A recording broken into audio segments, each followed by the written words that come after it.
Hi, I'm Ashley Pereira, and this is my story of how I overcame and survived the experiences of being a child bride. I grew up as a military brat. My mom was in the Navy and my dad was in the Army.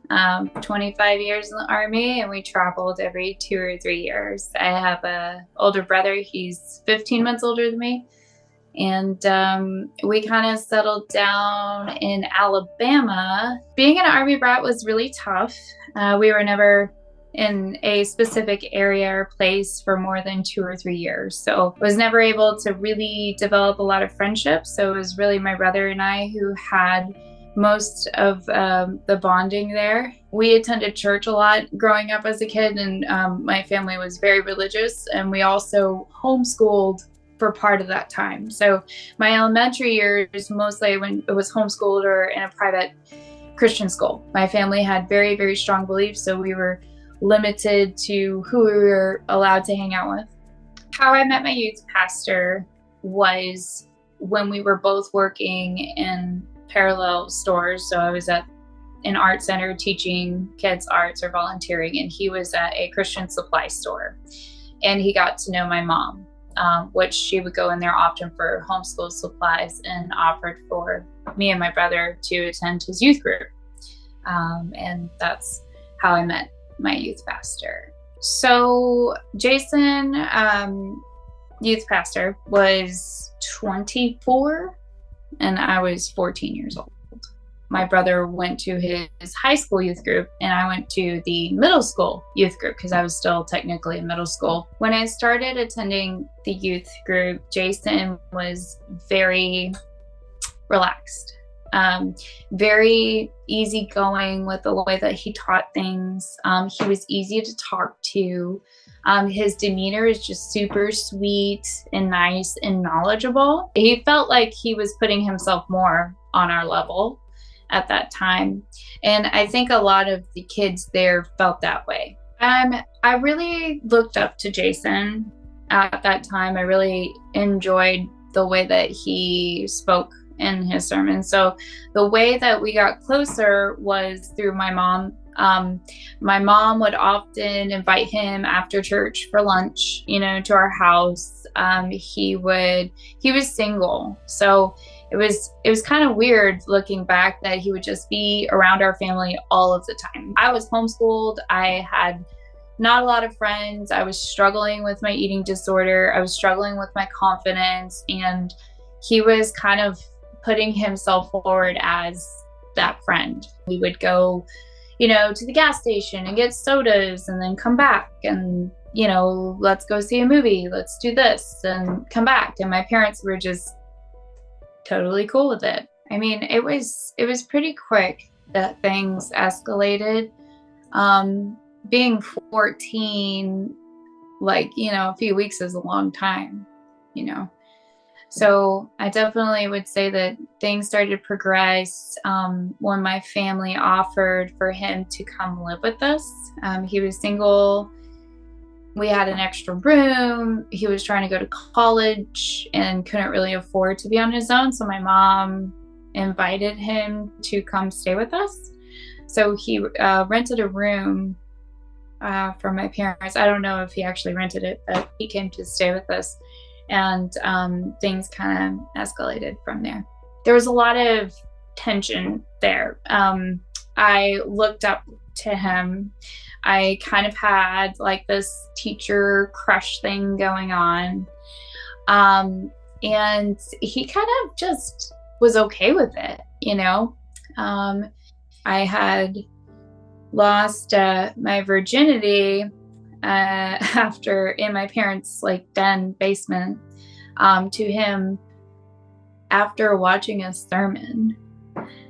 And it was so, looking back, it's so hard to understand and think where I was, but I have to remind myself on a daily basis that, I was a kid and a child, and I halfway didn't know what I was doing. I knew what sex was, but at the same time, that first time you're okay, wait, does that count? Is that really sex? And, struggling with my eating disorder. I was not mentally stable in the right mind. And he really made me feel beautiful. Yeah, it was very hard from being a religious person too. My parents growing up always told me, you always have to wait to have sex until you're married. You don't need birth control because you're never going to have sex until you're married. Once that happened, I really struggled with my mind and myself. Like, I had to make this work with this person. I had to justify the reasons that this was happening because I was supposed to be with this person now that I gave my body to them. From there, our relationship was pretty secret and also open at the same time. My brother had an idea of it and tried to tell my mom because he felt that it was wrong. And she actually, from what he tells me, had threatened to ground him if he were to say anything because she had it under control. So it was a lot of my mom keeping everything under wraps. I wasn't around teachers. I wasn't around guidance counselors. I didn't have a lot of friends in that moment.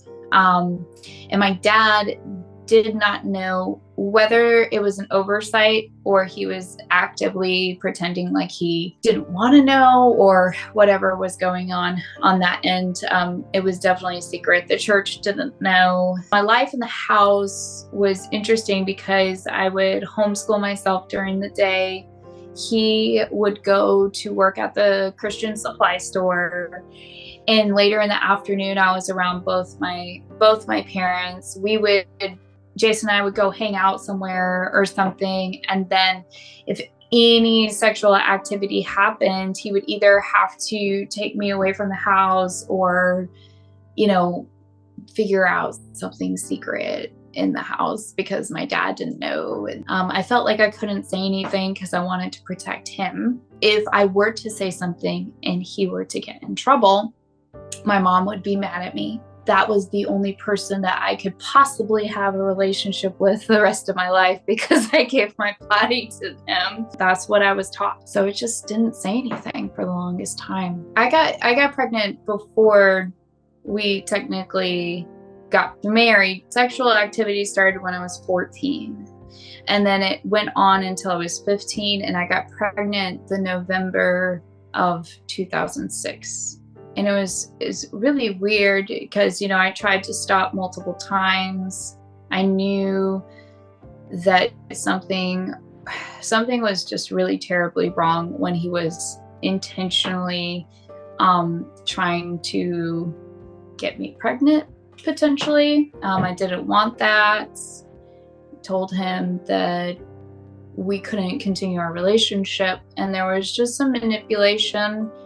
From a biblical standpoint, things that a lot of Christians nowadays would absolutely discredit. He was using some things in some biblical verses to kind of control the circumstances or try to make me believe that, I had to continue to be with him.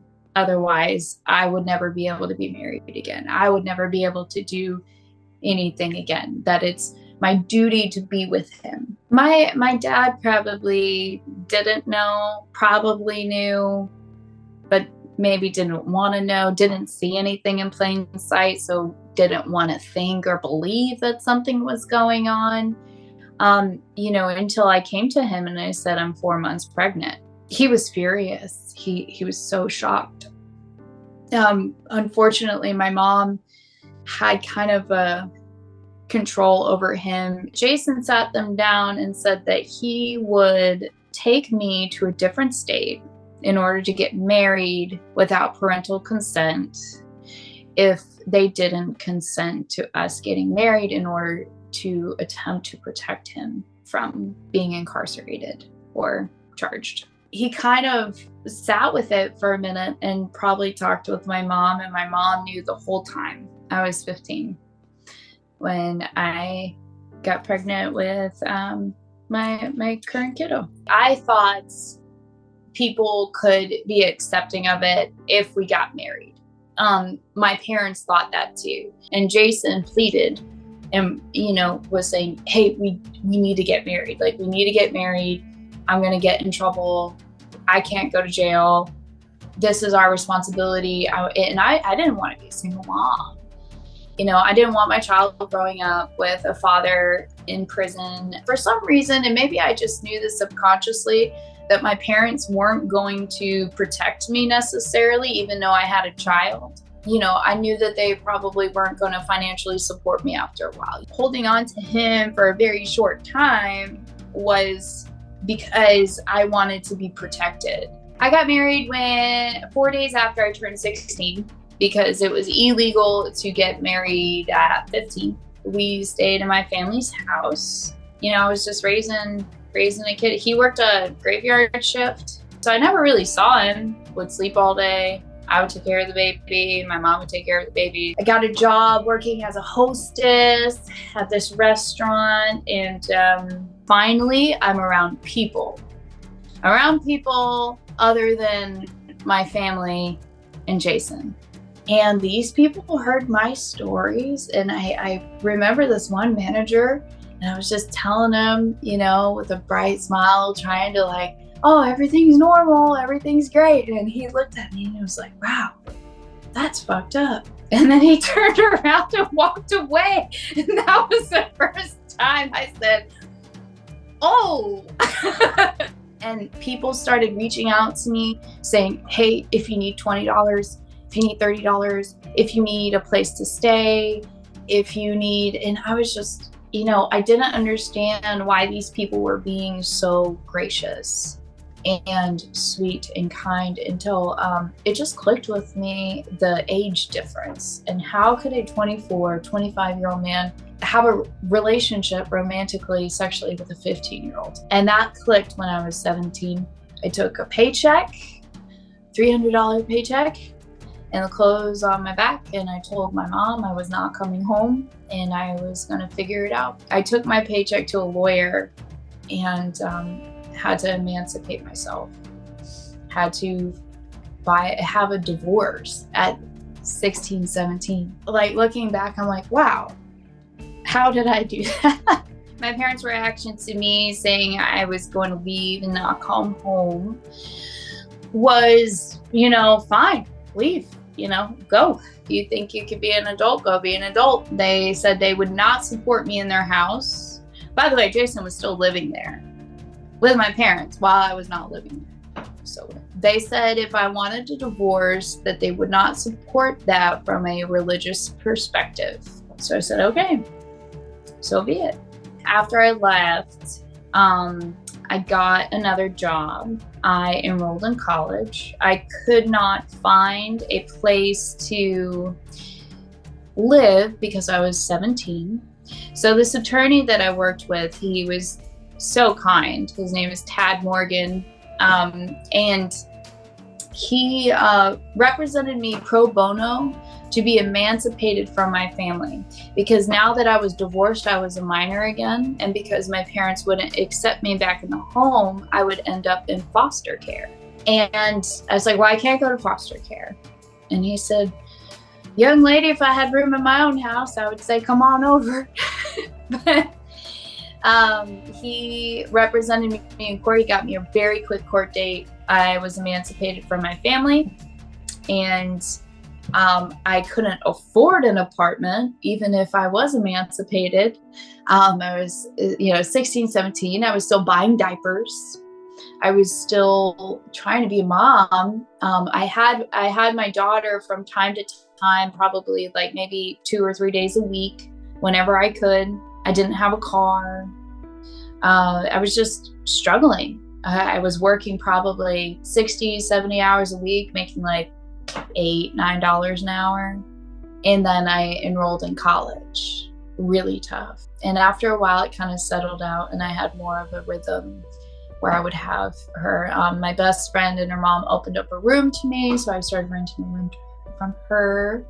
And I had Olivia with me a few days a week, and then Jason and my parents took care of her whenever I was working, and we just kind of went our separate ways. So I went to the attorney, and they told me I could not fight for anything unless I had money to back it up, because divorce costs a lot. So I did the cheapest thing possible. I said, don't want to fight. So that turned into no child support, no nothing. 50-50 arrangement custody. I started to just slowly bring myself back to life until Olivia was 2, a year and a half, 2. And unfortunately, she was diagnosed with autism. So I dropped out of college to take care of her for that. It was just like one thing after another, but just worked hard. Things were balancing out. Jason ended up dating his current wife of 14 years. They were dating probably 2 months after Olivia was born. We still have 50-50 to this day.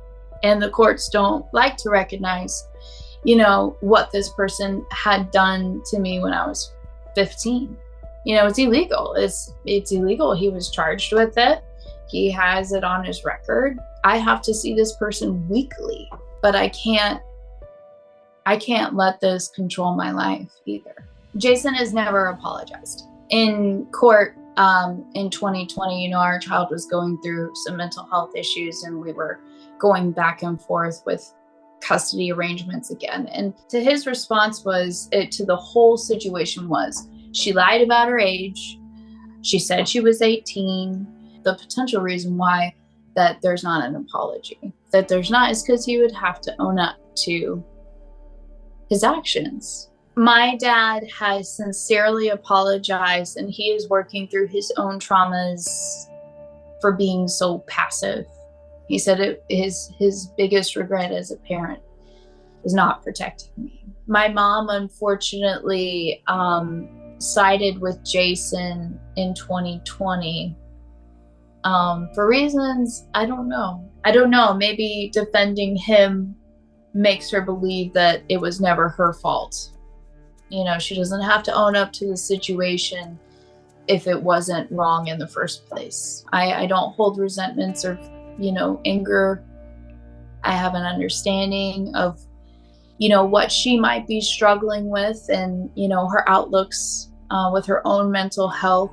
My advice would be to reach out. There's this really great program, or this charity called Unchained at Last, and they support and help women and children who have been through being a child bride, and resources to help and counsel, free legal services. Ash is an actress. I came here, I was singing and playing keys in Nashville for a while. I run a pedicab business. It's called NASHVILLE BIKECAB. It's the only large pedicab business, which is great. I'm like, toot my own horn here. I'm like, I'm the queen of the tricycles. It's great. But I run a successful business. I'm homeschooling my kid.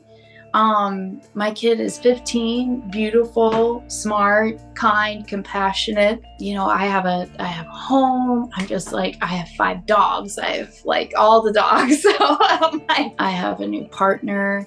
He's got 2 kids, and we're in love, and everything is great. So I'm doing great. Thank you for listening to my story. Just know that your past doesn't define your future, and there's always a way.